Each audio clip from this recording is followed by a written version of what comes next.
تیار کی، آج کے بعد کوئی بچہ پیدا نہیں ہوگا، جو ہوگا تو اسے قتل کر دیا جائے گا۔ بادشاہ وقت نمرود اپنا سکہ جما رہا ہے، لوگوں پر خوف طاری کر رہا ہے کہ کوئی بچہ جنم نہیں لے گا، جنم لے گا خبر نامہ پہنچے گا، اور کوئی عورت کوئی مرد آپس میں ملاپ نہیں کرے گا، آگے نسل نہیں بڑھائے گا، آگے اپنی اولاد کو جنم نہیں دیں گے، کیونکہ یہ منصوبہ بندی ہے۔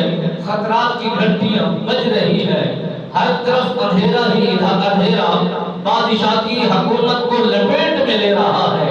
اس دنیا میں دیکھا جائے، جنجال میں اس کی طرف نگاہیں اٹھائی جائیں، شراب پینے والا جب تک شراب نہ پیے اسے سکون نہیں ملتا، چرس کا استعمال کرنے والا جب تک چرس کا استعمال نہ کرے اسے راحت نہیں ملتی، اور پاؤڈر استعمال کرنے والا جب تک پاؤڈر کا استعمال نہ کرے جسم کے اندر کب کبھی طاری ہو جاتی ہے۔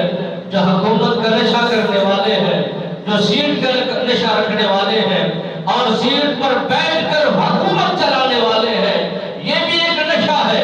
جس پر بھی اتر جائے، جس کے جسم پر رچ جائے، وہ عجیب و غریب کشمکش کا شکار ہو جایا کرتے ہیں۔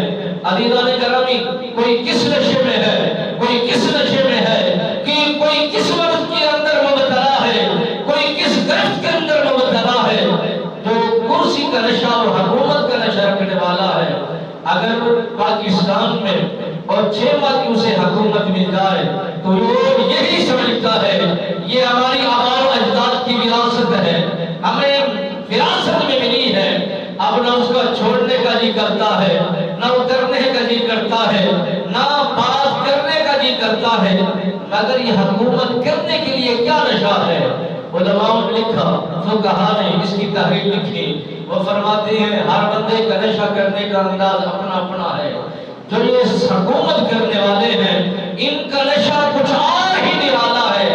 یہ لوگوں کا خون چوس چوس کر، قتل و غارت کر کر کے حکومت کی سیٹ پر بیٹھتے ہیں، سپہ سالاری جماتے ہیں، حکومت کرتے ہیں، نام بناتے ہیں، کردار کا اظہار کرتے ہیں۔